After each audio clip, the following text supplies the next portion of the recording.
ऐसा होगा अगर आपका अमीर होना आपके लिए एक सजा बन जाए। कुछ ऐसा ही हुआ आज के कहानी के हीरो मैसरू के साथ। अमीर अरबपति का बेटा होने की वजह से उसे हर दिन क्लास के दूसरे सभी बच्चे चिढ़ाते रहते। फिर भी ये लड़का आम लोगों की तरह ही एक सरकारी स्कूल में पढ़ता। इतना ही नहीं, उसके छोटे कद की वजह से सब उसे छोटू चाय वाला कहकर मजाक बनाते। ओए छोटू चाय वाले। पर असल में अपना वो छोटू छुपा हुआ काकोई मास्टर था, जिसके शरीर पर जगह जगह जख्म के निशान थे, क्योंकि हर रोज कुछ शैतानी ताकतों से घिरे गुड्डे और हथियारे उसे ढूंढते रहते, जिनका मकसद बहुत ही क्लियर था, उसका पैसा और प्रॉपर्टी। कहानी की शुरुआत एक मजेदार नक चढ़े से अमीर बच्चे मैसरू साइगा से होती है, जो कि अब साइगा फैमिली के सारे पैसों का वारिस होने वाला है। दरअसल साइगा परिवार जापान की सबसे बड़ी टैंक कंपनी का मालिक है। वहीं मैसरू एक लोकल सर्कस का शो देख रहा था, जहां वो किसी आम बच्चे की तरह ही एक्साइटेड था। उसे शो देखने में बहुत ही मजा आ रहा था कि वो कैसे करतब दिखाएंगे, कैसे क्या करेंगे। लेकिन तभी शो बुरी तरह से गड़बड़ा गया, क्योंकि परफॉर्मेंस अचानक से बेकाबू हो गया और उन पपेट्स ने पब्लिक पर ही हमला करना शुरू कर दिया। वहीं मैसरू अपने छोटे होने का फायदा उठाकर चुपके से सर्कस से भाग निकला। इसी बीच हमें एक सुंदर सी कटीली आंखों वाली लड़की नजर आती है, जो कि एक दूसरे सर्कस में अपना शो करने के लिए कपड़े बदल रही थी और अगले कुछ ही मिनटों में परफॉर्मेंस करने वाली थी। वहीं दूसरी तरफ नैरूमी कैटो नाम का एक part time mascot teddy bear के कपड़ों में नजर आता है, ताकि ज्यादा से ज्यादा फैन या टूरिस्ट उस सर्कस की टिकट खरीद सके। इसी बीच अपना हीरो मैसरू साइगा शहर पहुंच गया, जहां वो सीधा टेडी बियर नैरूमी से टकरा गया।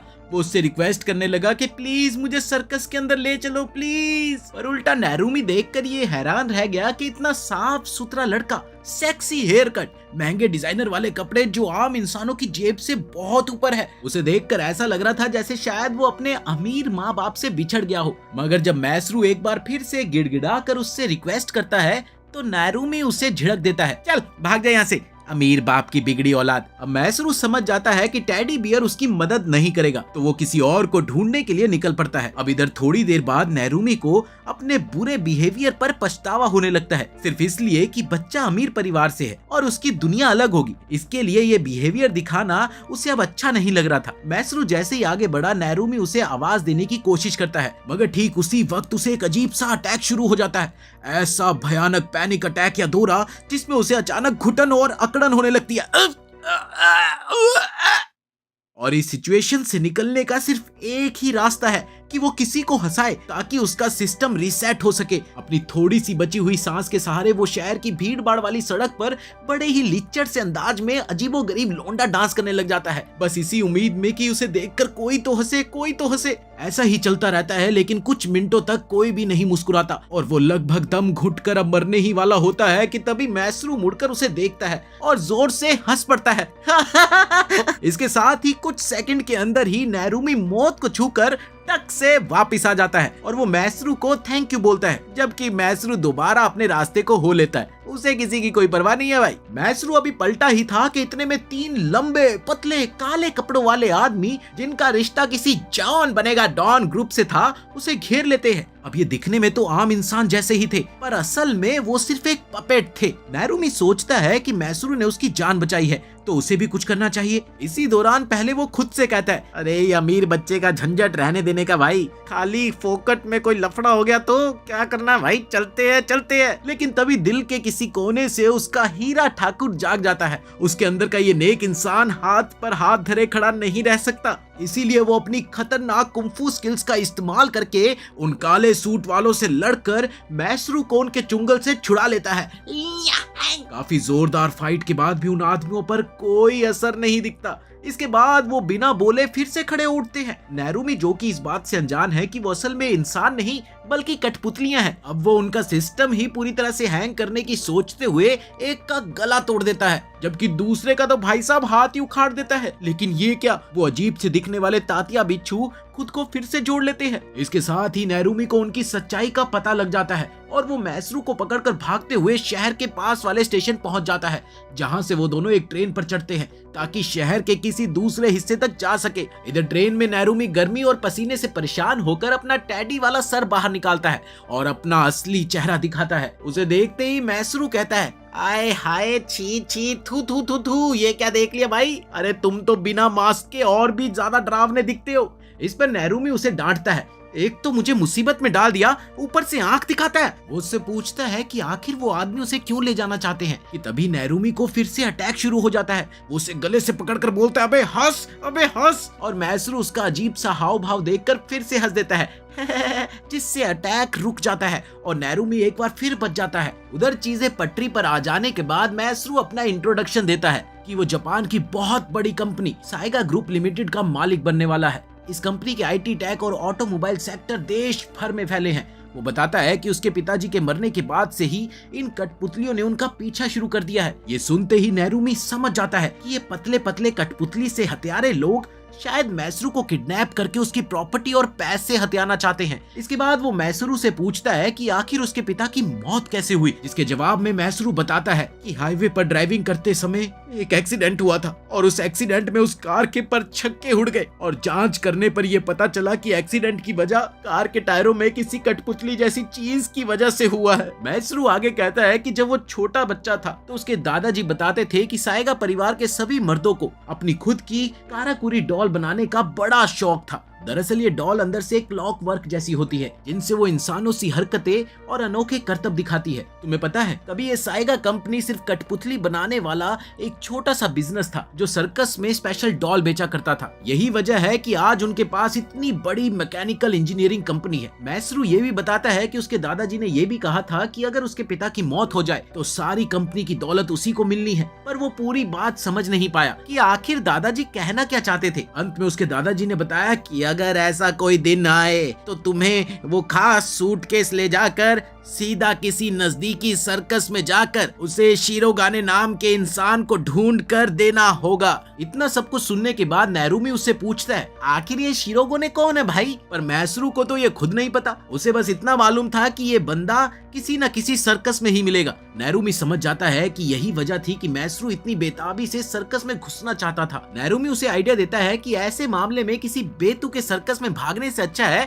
कि हमें पुलिस को बुलाना चाहिए। पर ठीक उसी पल एक और कठपुतली हत्यारा ट्रेन के अंदर आ जाता है और वो नैरुमी के सभी हमलों को आसानी से रोकते हुए उसे पटक देता है। उधर नैरुमी उनके पागलपन भरे पावर को पहचान लेता है, फिर भी वो हार मानने को तैयार नहीं होता। इतना ही नहीं, वो अपनी आखिरी हिम्मत लगाकर इस अमीर बच्चे की रक्षा के लिए एक बार फिर से खड़ा हो जाता है और ठीक इसी दौरान एक और काले कोट वाला पपेट ट्रेन की पटरियों पर आकर खड़ा हो जाता है, जिसे ड्राइवर इंसान समझकर इमरजेंसी ब्रेक लगाता है। पर वो तो एक लड़की की क्लॉकवर्क डॉल ही थी। अब हुआ भी कुछ ऐसा ही, ट्रेन के ब्रेक तो लग नहीं पाए तो ट्रेन ने उस आदमी के टुकड़े टुकड़े कर दिए। अब ट्रेन तो भैया पटरी से उतर गई। इस तगड़े एक्सीडेंट के होने से मैसरू बुरी तरह से डरकर रोने लगता है। अब भैया बच्चे की क्या गलती है, वो तो बचपन से ही राजकुमारों की तरह पला है ना। इतने में नैरुमी उसे झापड़ लगाकर कहता है, अरे तुम्हारे पास अंबानी से भी ज्यादा पैसे हैं और तुम कमजोर बच्चा सा बनकर रो रहे हो। इन बेवकूफ डॉल्स को अपने पूरे खानदान की विरासत मिटाने दो। ये सब होते होते नैरुमी मैसरू को ट्रेन में ही छोड़कर खुद उन पपेट्स में से एक को पकड़ लेता है और खिड़की से बाहर कूद जाता है, जहां मलबे के पास कोई और सर्कस मौजूद है। थोड़ी ही देर में ट्रेन रुक जाती है। अब मैसरू डगमगाते हुए बाहर निकल ही रहा था कि तभी एक और कठपुतली अचानक कहीं से उसके सामने आ जाती है, जो दिखने में बहुत ही डरावनी है। ये देखते ही मैसरू फिर भागने वाला होता है, पर उसे याद आता है कि नैरुमी ने उसे कहा था कि मजबूत बनो, सारा दारोमदार अब तुम पर है। बस इतना सोचते ही वो एक बड़ा सा पत्थर उठाकर उसे सुपर पावरफुल कठपुतली पर फेंकता है। पर ये क्या, उसे तो एक खरोच तक नहीं आई। तभी मैसरू नोटिस करता है कि ट्रेन का जहां एक्सीडेंट हुआ है वहां पास में किसी दूसरे सर्कस की बिल्डिंग है। पूरे जोर से चिल्लाता है, शिरोगाने! इससे पहले कि कठपुतली उसके पास पहुंचे, सर्कस के थिएटर की लाइट जल उठती है। और ये क्या, कहानी में एक और नया ट्विस्ट। वो खूबसूरत महिला जो स्टार्टिंग में तंग कपड़े पहनकर परफॉर्मेंस करने वाली थी, वो ही असल में शिरोगाने निकलती है। वो देखती है कि ये बच्चा तो मरने ही वाला है, इसलिए वो जिम्नास्ट की तरह पूरी फुर्तीली मूव करके बीच में आ जाती है और मैसरू को मास्टर कहकर बुलाती है। मास्टर! इतना ही नहीं, वो अगले ही सेकंड कहती है कि मैं अपने मास्टर की रक्षा करूंगी। देर न करते हुए शिरोगोने तुरंत ही उस भारी से ब्रीफकेस को खोलती है जो मैसरू के दादा ने उसे दिया था, जिसमें से एक स्पेशल कठपुतली निकलती है, आर्ले क्विन। शिरोगोने इस लेजेंडरी कठपुतली का इस्तेमाल करके स्लेंडर मैन जैसे एनपीसी दुश्मनों को ऐसे निपटा देती है मानो वो रेयर पोकेमोन या यूगी-ओ का ट्रैप कार्ड हो। वहीं आर्ले क्विन इतनी ओपी है कि वो उन सभी कठपुतलियों को आसानी से मार गिरा सकती है जो मैसरू को नुकसान पहुंचाने आई हो। इसके बाद शिरोगोने मैसरू को संभालती है, जिस पर मैसरू पूछता है कि वो कौन है और इस डॉल को कैसे चला पा रही है। शिरोगोने बताती है कि जब वो बच्ची थी तब उसके मम्मी पापा साएगा परिवार की फ्रांस वाले विला में नौकर की तरह काम करते थे और मैसरू के पिता ने उससे ये वादा लिया था कि अगर मेरे बेटे पर कोई भी आफत आई तो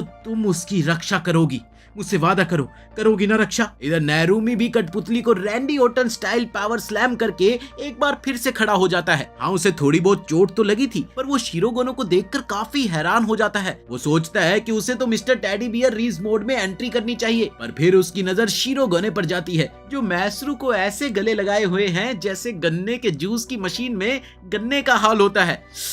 बच्चा नैरूमी को देखते ही बताता है कि मैं इन्हीं को तो ढूंढ रहा था। इधर नैरूमी अभी कुछ बोलता कि शिरोगोने को शक हो जाता है कि कहीं ये भी मास्टर मैसरू को नुकसान पहुंचाने वाला दुश्मन तो नहीं। वो अपने आर्ले क्वीन से तुरंत ही नैरूमी पर हमला कर देती है। उधर नैरूमी ने उसे समझाने की बहुत कोशिश की, पर उसने सब कुछ अनसुना कर दिया और थोड़ी ही देर में दोनों के बीच ऐसी लड़ाई छिड़ती है जैसे वो एक दूसरे को मार ही डालेंगे। ये देखकर मैसरू बीच बचाव करने की कोशिश करता है, पर ये क्या, उल्टा दोनों और उसके चेहरे पर जोरदार चांटा लगता है और वो वहीं पर बेहोश हो जाता है। जब दोनों की नजर बेहोश बच्चे पर पड़ती है तब शिरोगोने कहती है कि अब से वो बच्चा उसी के साथ रहेगा जहां कोई कठपुतली उसे ढूंढ ना पाए। वो मैसरू को कंधे पर लेकर चली जाती है। इधर नैरूमी भी मौका देखकर सोचता है कि वो फिर से किसी नई कठपुतली के चक्कर में यहाँ फंस ना जाए, तो अच्छा यही होगा कि यहाँ से कट लो भैया। पर तभी उसे याद आता है कि इन डॉल्स ने कैसे ट्रेन के बेकसूर लोगों को मारा है। इसके बाद वो फैसला करता है कि वो इन सारी शैतानी कठपुतलियों का अंत करेगा और पता लगाएगा कि कौन इन्हें कंट्रोल कर रहा है और ये सब मैसरू के पीछे क्यों पड़े हैं। उधर साइड में खड़े एक अजीब सी आदमी की नजर ये सब तमाशा अपनी आंखों से देख रही थी, जो सब खत्म होने पर अपने बॉस को फोन करके रिपोर्ट देता है कि बॉस मिशन फेल हो गया। एक जैकलीन जैसी कमाल सी लड़की ऐसी कठपुतलियां चला रही है जैसे उनके मास्टर्स चलाते हैं। वो बॉस से पूछता है कि बॉस, क्यों ना हम पुल्सिना नाम की दूसरी कठपुतली भेजकर नैरूमी, शिरोगोना और मैसरू तीनों का काम तमाम कर दे। इसके बाद नैरूमी को शिरोगोने और मैसरू कमजोर हालत में सड़क पर मिलते हैं, जहां वो कहता है कि वो एक डॉक्टर को जानता है जो तुम्हारा और इस लड़के का इलाज कर देगा। इस बात पर शिरोगोने उस पर भरोसा करते हुए उसके साथ क्लिनिक पहुंचती है, जहां डॉक्टर मैसरू के घाव को देखता है और आराम करने को कहता है। इसके बाद शिरोगोने नैरूमी से पूछती है कि वो उनकी मदद क्यों कर रहा है, जिसके जवाब में नैरूमी कहता है कि मैसरू ने मेरी जान बचाई थी तो मुझे भी उसका एहसान चुकाना है, बस इसीलिए मैं उसकी मदद कर रहा हूँ। और वो अपना कंडीशन भी समझाने लगता है, पर तभी खिड़की में एक और अजीब सी कठपुतली दिखाई देती है। शिरोगोने कहती है कि तुमने मैसरू को बचाया है इसलिए तुम मेरे साथी हो सकते हो, पर मुझे तुम्हारी बीमारी से कोई मतलब नहीं है, ये मैं पहले ही क्लियर कर देती हूँ। इसके साथ ही वो दोनों बाहर निकलते हैं ताकि उस कठपुतली और उसके मालिक का सामना कर सके। इधर कठपुतली का मालिक जोर से चिल्लाता है, ए! उसका मकसद सिर्फ और सिर्फ लड़के को मारना है, जिसे सुनते ही शिरोगोने गुस्से में भर जाती है और तुरंत आर्ले क्वीन को मैदान में उतारती है। वहीं दूसरी तरफ दुश्मन की कठपुतली पुल्सिनेला काफी खतरनाक और बेजोड़ थी। उसकी खास बात ये थी कि वो गुस्से में कंक्रीट तोड़ डालती थी। वो आर्ले क्वीन पर भी जबरदस्त वार करता है, पर आर्ले क्वीन इतनी ओपी है कि उसका हथियार तोड़ देती है। फिर आर्ले क्वीन उसके सर को एक ही हाथ से जकड़कर बंद कर देती है। उसके बाद शिरोगोने सर्वलिंग टाइगर नाम का स्पेशल अटैक शुरू करके पुल्सिनेला के टुकड़े टुकड़े कर देती है। इन्हें लगता है कि सब कुछ ठीक हो गया, पर तभी कठपुतली के मालिक की आवाज आती है, पीछे तो देख। शिरोगोने जैसे ही पीछे मुड़ती है तो उसकी नजर कुछ गुंडों पर पड़ती है जो तेज तरार चाकू लिए मैसरू को घेर कर उसके टुकड़े करने ही वाले होते हैं। पर तभी नैरूमी झपट कर कुंफू स्टाइल में उन्हें क्लिनिक से बाहर फेंक देता है और वो सभी भाग जाते हैं। इसके बाद सब मैसरू के पास जाते हैं जो कि पूरी तरह से सुरक्षित है। इधर डॉक्टर वापस आता है और पूछता है, अबे ये क्या बवाल मचा दिया मेरे क्लिनिक में, पर सब उसे अनदेखा कर देते हैं। मानो वो कोई साइड कैरेक्टर हो। उधर मैसरू ये सब देखकर रोने लगता है और खुद को दोषी मानता है कि उसकी वजह से सब मुश्किलों में फंसे हैं। तब नैरुमी उसे समझाता है कि इसमें मैसरू की कोई गलती नहीं है, वो तो बस एक आम जिंदगी जीना चाहता था। मगर तभी नैरुमी को एक बार फिर से जोनाफा का झटका शुरू हो जाता है, जिसके बाद वो मैसरू से कहता है कि प्लीज मुझ पर हंसो, पर बच्चा समझ नहीं पाता और रोता रहता है। थोड़ी देर में डॉक्टर बताता है कि नैरुमी को मर्दों वाली वो बीमारी है जिसमें आसपास का कोई दुखी हो तो उसका दम घुटने लगता है और उसे इसके लिए किसी को हंसाना पड़ेगा वरना वो मर भी सकता है। ये सुनकर नैरुमी बौखलाकर बाहर भागता है और अपना लौंडा नाच करने लगता है, लेकिन सभी सुपरमार्केट के लोग उसे टिकटॉकर समझकर भागने लगते हैं। भागो, अरे टिकटॉकर है ये, भागो यहाँ से। इधर जब शिरोगोने और मैसरू को उसकी बीमारी का पता चलता है तो वो उसका पीछा करते हैं। उसे संभालने की कोशिश में कभी कभार तो उसे इतना पीट देते हैं कि आसपास के लोग हंस पड़ते और इसी तमाशे के बीच वो जानलेवा दौरे से बच जाता है। इसके बाद नैरुमी उन्हें अपने घर रुकने का न्योता देता है ताकि मैसरू को सुरक्षित रखा जा सके और थोड़े दिनों में ही तीनों साथ रहने लगते हैं, मानो जैसे वो लोग एक परिवार हो। इसके बाद मैसरू नैरुमी को बताता है कि वो किसी मिस्ट्रेस के पेट से जन्मा था। माँ के मरने के बाद कोई वकील उसे उसके बाप से मिलाने ले गया। वो हमेशा से कमजोर और गरीब रहा, जिसकी वजह से लोग उसे तंग करते रहते थे। पर अब अचानक से सारी जायदाद उसे मिल गई जो उसे कभी चाहिए भी नहीं थी। उसे तो बस अपनी माँ की एक खूबसूरत कब्र बनानी थी।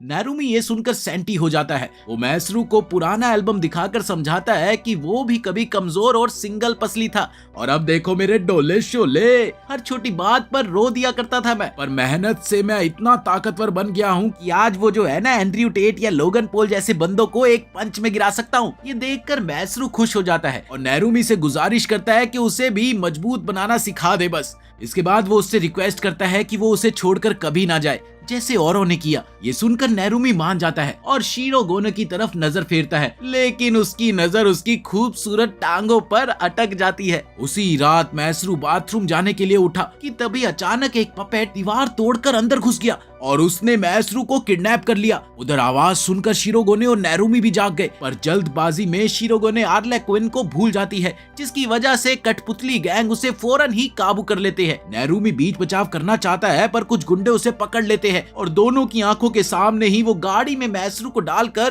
तेजी से ले जाते हैं। अब उधर नैरुमी पुलिस को फोन करने की सोचता है, लेकिन तभी एक काली कार उनके ठीक सामने आकर रुकती है और पिछली लड़ाई में दिखा पपेट मास्टर बाहर निकलता है, जिसका नाम आयरियो है। वो कहता है कि जिसने मैसरू को किडनैप किया है वो भी साइगा परिवार का ही कोई बंदा है जो पैसों की लालच में मैसरू को गोद लेना चाहता है। दोनों साइड्स का मकसद सिर्फ एक ही है, प्रॉपर्टी पर कब्जा करना। अगर नैरुमी और शिरोगोने लड़के को बचाना चाहते हैं तो उन्हें साइगा परिवार के मेंशन तक जाना होगा, जो कि बहुत सारे खतरनाक मास्टर और उनके पपेट से भरा हुआ है और वहां लोगों का स्वागत ऐसे होता है मानो जैसे पोकेमोन गेम में रैंडम बैटल्स ही बैटल्स हो रहे हों। अब ये सुनकर नैरुमी और शिरोगोने पपेट मास्टर एरियो का साथ देते हैं। इधर एरियो के आदमियों ने पहले से तय किया है कि वो उस जमीन में टाइम बम लगाएंगे ताकि ऑपोजिट साइड के लोगों के साथ साथ वो सारी प्रॉपर्टी भी उड़ा सके। उधर नैरुमी अंदर घुसकर न्यूब जैसे गार्ड्स को धड़ाधड़ गिरा देता है। जल्दी वो एक मेन दरवाजे तक पहुंचते हैं जहां एक अल्टीमेट साइगा पपेटियर पहरा दे रहा है। अब जैसे ही कोई आदमी उसे खोलने के लिए जाता है तो एक छिपी हुई मशीन से उनका कीमा बन जाता है। खच खच खच खच खच खच खच। अब शिरोगोने को ये झंझट बकवास लगता है, इसीलिए वो अर्ले क्वीन को लेकर आती है और उस दरवाजे और गार्ड्स दोनों को ही तहस नहस कर देती है। इधर मैसरू एक आलीशान बिस्तर पर होश में आता है, जहां वही किडनैपर जो कि उसका अंकल जिंजी है उसे बताता है कि वो उसे अपने बेटे के रूप में गोद लेना चाहता है, पर बस पैसों के लिए और कुछ नहीं। अब ये सुनते ही मैसरू समझ जाता है कि ये भी उसके पापा की तरह ही खराब इंसान है, तो वो उसके कमर के नीचे लात मारकर भाग जाता है। इसी दौरान एक पुराने कमरे में उसे अपने पिता की एक डायरी मिलती है, जिसे पढ़कर उसे एहसास होता है कि असल में इसके पिता ने ही पपेटियर्स को एक दूसरे को मिटाने के लिए उकसाया था। इधर जेनजी मैसरू को फिर से पकड़ लेता है। ओहो, तो तुम यहाँ छुपे हो। उधर नैरुमी और शिरोगोने घर में दुश्मनों से लड़ते हुए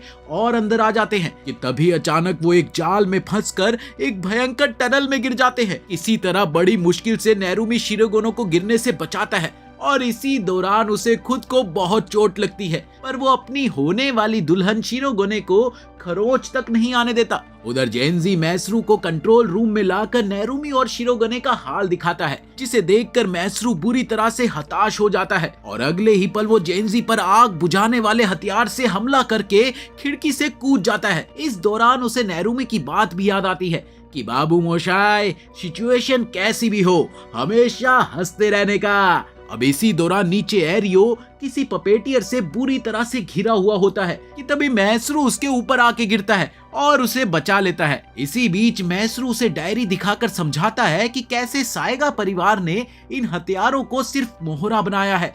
ये सुनते ही एरियो को बहुत गुस्सा आ गया और वो मैसरू का साथ देने को तैयार हो गया। इसके बाद दोनों जेनजी के पास जाते हैं, जहां जेनजी उसे ये धमकी देता है कि अगर मैसरू उसके गोद लेने के समझौते पर साइन नहीं करेगा तो वो उसके साथियों को काट देगा, काट। उसने कोई डोर से चलने वाली कठपुतली को उन दोनों पर ही तैनात कर रखा था। अपने दोस्तों का ये हाल देखकर मैसरू साइन करने के लिए मान जाता है कि तभी मास्टर ने उसे बताया, चीटिंग कर रहा है तेरा चाचा, एक नंबर का धोखेबाज है ये। अब ये सुनते ही वो अपने चाचा की टांगे तोड़कर वहां से भाग जाता है और फिर पपेट मास्टर की मदद से सीधा अपने दोस्तों के पास पहुंचता है, जहां दरवाजे के खुलते ही वो एक बार फिर से जेनजी के कब्जे में आ जाता है और इस बार जेनजी ने उसका स्वागत अपने कटर पपेट से किया, जिसने सीधा मैसरू पे हमला करके उसके हाथ को ब्लेड से घेर दिया। अगले ही पल जेनजी की आवाज आती है, अरे अब तो साइन कर दे भरोसे वाले, वरना ये हाथ हमको दे दे। इसी बीच शिरोगोने लपक कर बीच में आती है और अपने हाथ कटवाने को तैयार हो जाती है, पर नारुमी को ये बर्दाश्त नहीं होता। आखिर जिस लड़की पर उसका क्रश है वो भला टूंडी थोड़ी ना अच्छी लगेगी। अगले ही पल वो कठपुतली के ब्लेड तोड़ देता है और लोहे की सलाखों को मोड़कर सबको आजाद कर देता है। इधर नेरुमी और शिरोगोने की नजर जैसे ही बुरी तरह पिटे हुए मैसरू पर पड़ती है, वो देखकर तो नेरुमी बौखला जाता है। इसके बाद वो गुस्से में आकर सबकी चटनी बना देता है।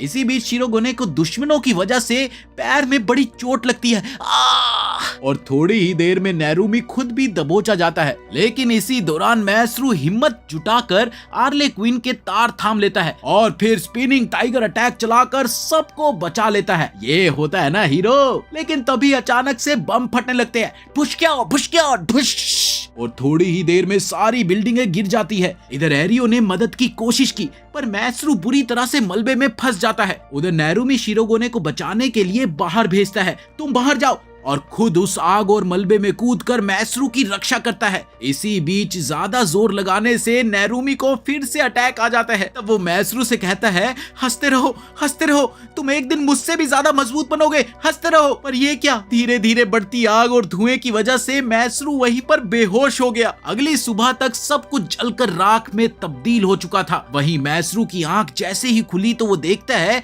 कि वो अब भी नेरुमी के हाथ के नीचे सुरक्षित पड़ा है। ये देखकर वो बहुत खुश हो जाता है कि दोनों बच गए। पर तभी अचानक उसकी नजर ऊपर की ओर गई, जहां उसे ये एहसास हुआ कि वहां सिर्फ नेरुमी का हाथ ही है। शायद नेरुमी आग में जलकर मर गया। खैर, इस घटना को 2 महीने बीत जाते हैं। मैसरू और शिरोगोने चोटों से उभर कर फिर से नॉर्मल लाइफ जीने की कोशिश करते हैं। एक तरफ जहां मैसरू ने साइगा परिवार की जिम्मेदारी संभाल ली थी, वहीं दूसरी ओर शिरोगोने ने भी सर्कस छोड़ दिया था और अब वो मैसरू के घर में मेड की तरह रहने लगी थी। दोनों को ही नेरुमी की बहुत याद आती थी। इधर शिरोगोने को लगता था कि अब उसकी जिंदगी में हंसने का कोई रोल ही नहीं है, क्योंकि वो आखिरी पलों में नेरुमी को बचा नहीं पाई। उधर मैसरू दोबारा स्कूल जाता है, जहां लड़के एक बार फिर से उसे तंग करने लगते हैं, पर उसके जवाब में अब वो ना तो रोता है और ना ही लड़ता है, बल्कि अपनी हल्की सी मुस्कान के साथ वो उन्हें टाल देता है। एक बार जब उन्होंने उसे धक्का दिया, तब गलती से उसकी पट्टियां खुल गई और उसके जख्म दिखने लगे। तब मैसरू से रहा नहीं जाता और वो अपनी कमीज उतारकर सबको अपने टांकों के निशान दिखाता है और कहता है, मेरी जान लेने के लिए दुनिया में इससे भी कई बड़े खतरे घूम रहे हैं और तुम्हारी गुंडागर्दी अब मेरे लिए कुछ भी नहीं है। इसके बाद वो कहता है वो तो अब बस उस आदमी की तरह मुस्कुराकर जीना चाहता है जिसने उसकी जान बचाई थी। इसके साथ ही स्कूल खत्म होने पर वो शिरोगोने को किसी सर्कस में ले जाता है ताकि वो दोबारा सर्कस से जुड़कर अपनी जिंदगी में खुशी ला पाए। उधर अमेरिका में सिल्वर हेयर फ्रेंच इंसान नेरुमी की अस्पताल में देखभाल कर रहा था वो गाय किसी लूसिल नाम की एक औरत के निर्देशों पर काम करता था। दरअसल यही महिला शिरोगोने की बचपन की यादों में भी थी। वो लड़का बताता है कि जापान में एक मिशन के दौरान उसने जलती हुई बिल्डिंग के मलबे के अंदर नेरुमी को ढूंढा था। उसे फिर अमेरिका लाया गया और एक ऐसे अस्पताल में भर्ती किया गया जहां 2000 बच्चे इस अटैक की बीमारी से पीड़ित है। उसने नेरुमी के कटे हाथ की जगह एक नकली पपेट का हाथ लगा दिया और खास दवाइयों से उसकी रिकवरी भी तेज होने लगी। इसी बीच नेरुमी होश में आ गया, पर उसे अपना नाम तक याद नहीं था। तब वो आदमी नेरुमी को उसका पुराना ड्राइविंग लाइसेंस दिखाता है और वो उसे बताता है कि कैसे उसने उसे बचाया। इसके बाद नेरुमी अपना दिन उन बीमार बच्चों के साथ खेलते हुए बिताता है, जहां वो उनकी बीमारी से लड़ने में उनकी मदद करके उन्हें हंसाता है। हंसो बच्चों, हा हा हा हा हा। एक रात नेरुमी देखता है कि इस अस्पताल के डॉक्टर्स सभी नशे की लत में डूबे हुए हैं। यहाँ तक कि नेरुमी की देखभाल करने वाला वो लड़का एक बच्चे से कुछ उगलवाने की कोशिश कर रहा है। ये देखते ही नेरुमी गुस्से से बौखला गया और उन लोगों से इस बात का जवाब मांगता है। इसके जवाब में वो लड़का उसे बताता है कि इस बीमारी ज़ोनाफा का कोई भी इलाज नहीं है, बस एक एक्वाविटे नाम की एक चीज है जो किसी पुराने अल्केमिस्ट ने बनाई थी, पर अब उसे कोई फिर से बना ही नहीं सकता। साथ ही वो ये भी समझाता है कि ज़ोनाफा के 3 स्टेजेस है। पहला जहां घुटन और पैनिक अटैक आते हैं, दूसरे स्टेज में शरीर की इम्यूनिटी खत्म हो जाती है और वही तीसरे स्टेज में इंसान अमर हो जाता है, लेकिन पर वो हमेशा के लिए लकवे का शिकार भी हो जाता है। ये बीमारी किसी ऑटोमेशन के गुट द्वारा फैलती है जिसका नाम मिडनाइट सर्कस बताया गया है। ये वो ग्रुप था जो इंसानों को नष्ट करना चाहते हैं। वो बताता है कि अगर इन्हें रोका नहीं गया तो पूरी दुनिया ही ज़ोनाफा की बीमारी से तबाह हो सकती है। ये सुनकर नेरुमी को गुस्सा आता है कि कैसे ये मैकेनिकल राक्षस मासूम बच्चों को तबाह कर रहे हैं। वो किसी भी कीमत पर इन्हें रोकना चाहता है। तब वो लड़का बताता है कि उसने एक्वाविटे का आखिरी हिस्सा नेरुमी को ठीक करने में लगा दिया, जिसकी वजह से उसकी रीजनरेशन पावर और शरीर की शक्ति बढ़ी है। अब वो पूरी तरह से बिल्कुल ठीक है। इस नई जिंदगी के बदले वो लड़का चाहता है कि नेरुमी भी एक कठपुतली चलाने वाला योद्धा बने और इन ऑटोमेशन से लड़े। शिरोगोने शब्द सुनते ही नेरुमी को अपने पास्ट के बारे में थोड़ा सा याद आता है। उसी समय लूसी आकर बताती है कि ऑटोमेटा ने यहाँ पर हमला कर दिया है। ये सुनते ही नेरुमी बच्चों की रक्षा के लिए उनसे जा भिड़ा और सारे ऑटोमेटा को चूर चूर कर दिया। अब नेरुमी उस लड़के की बात मानकर एक तगड़ा शिरोगोने बनने की कसम खाता है। इधर जापान में शिरोगोने किसी सड़क पर सर्कस ट्रिक दिखाकर पैसे कमा रही थी ताकि अपने नए सर्कस के फंड के लिए पैसे जोड़ सके। उसकी परफॉर्मेंस के बाद विल्मा नाम की एक लड़की उससे छुरे फेंकने की बाजी लगाती है और इतना ही नहीं, वो बड़ी आसानी से उससे जीत भी जाती है, जिसके बाद उन दोनों में दोस्ती हो गई। असल में विल्मा एक कॉन्ट्रैक्ट किलर थी जिसे मैसरू को मारने का कॉन्ट्रैक्ट मिला था और इसी दौरान एक रात उसने मैसरू पर हमला कर दिया। पर ठीक उसी समय वहां पर शिरोगोने बीच में आ गई और इसके साथ ही दोनों में खतरनाक लड़ाई शुरू हो गई। विल्मा के नाइफ मानो गोलियों की रफ्तार से निकलते हैं, जिससे शिरोगोने पूरी तरह से छलनी हो गई। यहाँ तक कि उसके सर में भी एक चाकू घुस जाता है, पर इसके बावजूद भी वो हार नहीं मानती और आखिरकार वो विल्मा को हरा देती है। के बाद वो कहती है कि वो एक्वाविटे की बदौलत अब भी खड़ी है। उधर मैसरू के रिक्वेस्ट पर शिरोगोने विल्मा को मारती नहीं बल्कि उसके घाव पर पट्टी बांध देती है। इसके साथ ही विल्मा की जान बख्श दी गई, जिससे विल्मा का दिल पिघल गया और वो उन्हें मारने की बजाय उसी सर्कस में नाइफ थ्रोअर बनकर शामिल हो जाती है। फिर कुछ दिन बीतते हैं, जिसके बाद शिरोगोने ने काफी पैसा जमा कर लिया था और जिन पैसों से मैसरू और बाकी सभी लोग एक बड़े सर्कस शो का आयोजन करते हैं। उधर शिरोगोने अब भी नेरुमी के खोने का दुख मनाती हुई अपने आप को दोष देती है कि काश उसने उसे कुछ ज्यादा अपनापन दिखाया होता, पर उसे सर्कस में अब भी परिवार सा माहौल ही मिल रहा है। इधर लड़का नेरुमी और लूसिल तीनों चीन जाने वाली फ्लाइट में बैठते हैं, जहां उड़ान के दौरान कुछ ऑटोमेटा ने प्लेन को हाईजैक कर लिया और पायलट्स को मार दिया। अब उनका अगला मकसद बम लगाकर जहाज को उड़ा देना है। ये देखकर नेरुमी और उसके साथी प्लानिंग करके उन पर पलटवार करते हैं, जिससे सभी पैसेंजर बुरी तरह से डर गए। ऑटोमेटा पैसेंजर्स को धमकाते हुए कहता है कि नेरुमी पर जितना हमला होगा उतनी बार वो लोगों की उंगलियां तोड़ेंगे। इसके बाद नेरुमी 7 हमलों को झेलता है, जिससे और कोई नहीं बल्कि लड़के की 7 उंगलियां तोड़ दी जाती है। इसके बाद लड़का अपनी कठपुतली ओलंपिया तैनात करता है, जो रॉकेट बूस्टर जैसी टेक्नोलॉजी से भरी पड़ी है और जहाज के बाहर जाकर इंजन उड़ाने पर उतारू ऑटोमेटा को रोकती है। वो किसी न किसी तरह से जहाज को जापान के किनारे पर उतार देते हैं,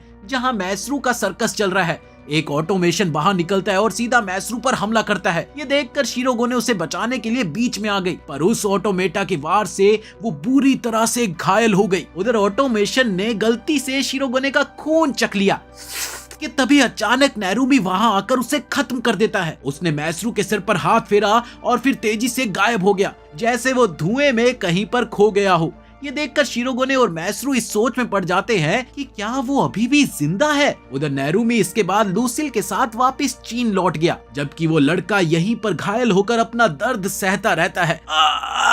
इधर शिरोगोने को पता चलता है कि वो लड़का उसका पुराना गुरु है, जिसने उसे कठपुतली चलाना सिखाया था। अब वो बुरी तरह से घायल है, इसीलिए शिरोगोने और मैसरू उसकी देखभाल करते हैं। एक रात मैसरू को बुरे सपने आते हैं, जिसके बाद वो सोचता है कि उसे समझना होगा कि उसके पिता ने सब कुछ उसी के नाम क्यों कर दिया और इस पूरे रहस्य के पीछे आखिर बात क्या है। उधर नेरुमी भी अपने पुराने कुंफू मास्टर के गांव जाता है, जहां पर वो मास्टर की बेटी से मिलता है, जिसने उसे बताया कि उसके पिता जोनाफा का इलाज ढूंढने के लिए स्प्रिंग ऑफ लाइफ की तलाश में है, ताकि वो उसका पानी पीकर ठीक हो सके। थोड़ी ही देर में उसे वहां पर मास्टर पत्थर पर बैठा दिखाई देता है। नेरुमी उसे कठपुतलियों और दुनिया पर मंडराते खतरे के बारे में सब कुछ बताता है। तब बूढ़ा उसे बताता है कि वो बाई परिवार से था, जिन्होंने काराकुरी डॉल, एक्वाविटे और अनजाने में जोनाफा फैलने वाली चीजों की नींव रखी थी, वो भी सदियों पहले। दरअसल यिन और जिन दो भाई थे, जिन्हें गलती से एक ही लड़की पसंद आ गई। अब लड़की का चक्कर तो खतरनाक होता ही है, और यही कारण भी बना। जहां यिन ने लड़की से शादी कर एक्वाविटे की खोज करी, वहीं उसी लड़की की चाह ने जिन को शैतान बना दिया। इसी बीच पेंटालोन, जो कि उन 4 सबसे पुराने ऑटोमेटा में से एक माना जाता है, वो वहां पर आ गया। उसने बताया कि किसी को नहीं पता कि जिन नाम का छोटा भाई कहाँ गया। इतने में मास्टर डायनामाइट से विस्फोट करके खुद कुर्बान हो जाता है, बूम, ताकि नेरुमी और उसके लोग बचकर आगे बढ़ सके। इसके बाद लूसिल किसी शिरोगोने डॉग की मदद से पेंटालून का सुराग ढूंढती है, जिसने उसे मिडनाइट सर्कस के बेस तक पहुंचा दिया। वो वहां पर सारे शिरोगोने योद्धाओं को फाइनल लड़ाई के लिए बुलाती है। अब शिरोगोने वो लोग हैं जिन्होंने अपने शरीरों में मैकेनिकल बदलाव कर रखे हैं, ताकि वो ऑटोमेटा से लड़ सके, और वहां पर बहुत बड़ी गिनती में योद्धा इकट्ठे होते हैं। अरे भैया, बात दिलचस्प तो तब हो गई जब सैकड़ों लोगों के आने के बाद भी रूल्स बड़े ही अजीब से रखे गए। और वो रूल क्या था? 1-on-1 लड़ाई, जिसमें सिर्फ जीतने वाला ही आगे बढ़ेगा। लूसिल, फातिमा, रकेनफिल, टीम टार और नारुमी जैसे 6 चुनिंदा शिरोगोने सर्कस टेंट में घुसते हैं, जहां उन्हें निचले दर्जे के बहुत से ऑटोमेटा से लड़ना पड़ता है। नारुमी कई सारों को तोड़ता जाता है। अब कुछ शिरोगोने साथी कमजोर भी साबित होते हैं, इसीलिए वो मारे जाते हैं। नारुमी एक खूंखार ऑटोमेटन को हराता है, जिसने पिछले कुछ बंदों को मार दिया था। आगे फातिमा और मिंगशिया भी कुछ बेस लेवल डॉल से लड़ते हैं। इसके बाद उन्हें 2 दरवाजों में से एक दरवाजा चुनना होता है, जिसके बारे में ऐसा कहा गया है कि ये दरवाजा लेडी फ्रांसीन तक जाता है, यानी कि जिसके लिए ये सब ऑटोमेशन काम करते हैं, उस लेडी तक जाएगा ये दरवाजा। और वहीं दूसरा दरवाजा डाउटोर नाम के दुश्मन की चाल हो सकती है। इरियो, जो कि पपेट मास्टर होने के साथ साथ एक अमीर और उबा हुआ सा आदमी था, दोबारा कहानी में आता है। उसका साथी इरेन उसे मनाकर वापस युद्ध में चलने की जिद करता है, जिसके बाद उसने अपने पुराने गांव जाकर कई सारे हथियार उठाए और फिर वो रेगिस्तान का सहारा लेकर मिडनाइट सर्कस के अड्डे तक पहुंच ही गया। उधर नारुमी एक लंबी सीढ़ी से नीचे उतरता है, जहां उसे डाउटोर स्क्रीन पर दिखता है। वो बताता है कि ये कोई आम कमरा नहीं है, बल्कि स्पाइक्स वाला कमरा है, जो हर 3 मिनट में थोड़ा सा नीचे सरकेगा और शायद कुल 18 मिनट में सबको कुचल देगा। इसके बाद नारुमी एक रोबोटिक शिरोगोने रेना को बेहोश कर देता है, ताकि दूसरे लोग बच निकले, और वो खुद स्पाइक्स को रोकने में लग जाता है। इसी दौरान शरीर में वो जगह जगह से छलनी होता जाता है, पर आखिरकार उन्हें भी बचा ही लेता है। आगे जाकर उसे कुछ और शिरोगोने मिलते हैं, जिनमें से 2 की लाशें नीचे जमीन पर दिखती है। अब इधर अचानक एक बहुत बड़ा क्रशर उन्हें कुचलने आया ही था कि एक महान शिरोगोने 5 मिनट तक उसे रोक कर रखता है और अंत में अपनी जान तक दे देता है। और इस दौरान नारुमी और रेना आगे बढ़ते हुए आखिरकार मेन सर्कस एरिया में आते हैं, जहां पर 4 पुराने ऑटोमेटा पहले से ही मौजूद थे, जिनका नाम था पेंटालोन, डाउटोर, कोलंबियन और आर्ले क्वीन। और ऊपर की ओर फ्रांसीन डॉल सिंहासन पर बैठी नजर आती है। वहीं बाहर के ग्राउंड में छोटे रैंक वाले शिरोगोने हजारों ऑटोमेटा से लड़ रहे थे, और अंदर आते ही नारुमी के साथी इन 4 पुराने डॉल से भिड़ गए ताकि नैरूमी स्टेज पर चढ़कर उस डॉल फ्रेंसिन को सीधे चुनौती दे सके। इसी दौरान हार्ले क्विन बच निकलता है और नैरूमी के पीछे दौड़ता है। रेना उसे रोकती है पर वो एक झटके में ही ढेर हो जाती है। बाकी शिरोगो ने हथियार लेकर सैकड़ों की गिनती में आ रहे ओटामेटा को रोकने की कोशिश करते हैं। इधर कमजोर दिख रहे नैरूमी ने अपनी पूरी शक्ति से डोल को घूसा मारा पर वो तस से मस तक नहीं हुई। उल्टा नैरूमी नीचे जमीन पर गिर गया। तभी लूसिल और उसके साथी फातिमा, मिंगशिया और बाकी लोग भी वहां पर आ गए, जो अपने साथ एक एंजेलिना नाम का पपेट लेकर आए जिसका चेहरा लेडी फ्रेंसिन से मिलता जुलता था। सीता और गीता कुछ सेकंड के लिए पुराने ओटामेटा इस चक्कर में पागल बन जाते हैं, पर डाउटोर को इस बात का पता लग गया और उसने अपने अगले ही वार से लूसिल को घायल कर दिया। पर इस वार से डाउटर खुद भी घायल हो गया। उधर फातिमा और एक डॉक्टर शिरोगो ने मिलकर नैरूमी को ऑपरेटिंग टेबल पर ले जाते हैं क्योंकि उसका एक्वाविटे इंजेक्शन खत्म होने लगा था, जिससे उसका शरीर पत्थर जैसा होने लगा। अब डॉक्टर मजबूर होकर बाकी मरे हुए शिरोगोनो के मशीन पार्ट्स निकालकर नैरूमी के शरीर में जोड़ता है ताकि वो जिंदा रह सके। इसके बाद लूसिल आखिरी बार उसे हिम्मत देती है कि वापस जाओ और लड़ो। उधर कॉलिन भी एंजेलिना का सच जानकर अब वापस उठ खड़ी होती है, जहां उसका सामना करते हुए एक खूबसूरत सा डार्क शिरोगो ने उस पर जहरीले सांप वाले पपेट से हमला करता है। उधर नया दोबारा से जन्मा नैरूमी अपने नए मैकेनिकल बॉडी के साथ सामने आता है और बाकी बचे ऑटोमेटा को तोड़ता जाता है। पेंटालोन आखिरी वार की कोशिश करता है पर वो भी टाए टाए फिश हो जाता है। उधर धीरे धीरे नैरूमी फ्रेंसिन डॉल के पास पहुंच गया, जहां उसने फ्रेंसिन से जोनाफा को रोकने की बात कही। उसे पता चलता है कि वो कोई असली फ्रेंसाइन डोल नहीं बल्कि वो एक रिप्लिका है और बस असली डोल को ही पता है कि जोनाफा को कैसे रोका जा सकता है। ये सुनते ही नैरूमी गुस्से से लाल हो गया और उसने एक ही झटके में उसे खत्म कर दिया। इधर मैसरू दोबारा से नॉर्मल जिंदगी जी रहा है और शिरोगोने को नैरूमी की याद सताती है। तुझे याद न मेरी आई। तब एक आदमी उससे कहता है कि कभी किसी को अकेले आगे बढ़ने देना ही सच्चा प्यार होता है, पर शिरोगोने इस बात पर ध्यान नहीं देती। वो फिर भी उसे ढूंढने निकल पड़ती है। फिर आता है वो पल जब रास्ते में नैरूमी और शिरोगोने मिलते हैं, लेकिन नैरूमी अपनी अधिकतर याददाश्त खो चुका है। अब वो उसे फ्रेंसिन डॉल समझता है। उसे ऐसा लगता है कि सारे दुखों की जड़ यही है। पर आगे से शिरोगोने कहती है कि मेरा असली नाम लियोनोर है, तुमने मुझे मुस्कुराना सिखाया था। पर नैरूमी नहीं मानता और उसे मारने का फैसला करता है। इस पर वो बस इतना कहती है कि अगर तुम्हें मेरी बातों पर यकीन नहीं है तो तुम अपनी मर्जी कर सकते हो, पर मैं सच बोल रही हूँ। ये सुनते ही वो वार करने से पहले ऐन वक्त पर रुक जाता है और उलझन में भाग जाता है। उधर मैसरू अपने पिता के मकसद का सुराग जानने के लिए पुराने जले हुए पारिवारिक मेंशन जाता है, जहाँ वो 30 सालों से इंतजार कर रहे किसी माली से मिला। अब माली ने उसे एक डिब्बा और उसके पिता का खत दिया। ये तुम्हारे पिताजी का है, रख लो इसे, जिसमें एक खास बेसमेंट के दरवाजे को खोलने की बात लिखी हुई थी। अब ये देखकर मैसरू हैरान होता है कि उसके पिता ने 30 साल पहले ही ये सब कैसे सोच लिया था। खैर, उसके अंदर जाते ही एक रिकॉर्डिंग चलती है जिससे पता चलता है कि असल में मैसरू का पिता सदायोशी बहुत ही खतरनाक इरादों वाला इंसान था, जिसने मैसरू को सिर्फ इसलिए पाला ताकि बड़े होकर वो उसके शरीर पर कब्जा कर सके। उसने मैसरू के दिमाग में कोई बायो चिप लगाई थी जिससे सदायोशी की यादें उसके मरते शरीर से मैसरू में ट्रांसफर हो जाए, मगर ट्रांसफर में कुछ गड़बड़ हो गई। इसीलिए उसने ये पूरा बेसमेंट वाला इवेंट सेटअप करके रिकॉर्डिंग छोड़ दी ताकि मैसरू के दिमाग में छुपी यादें जाग सके।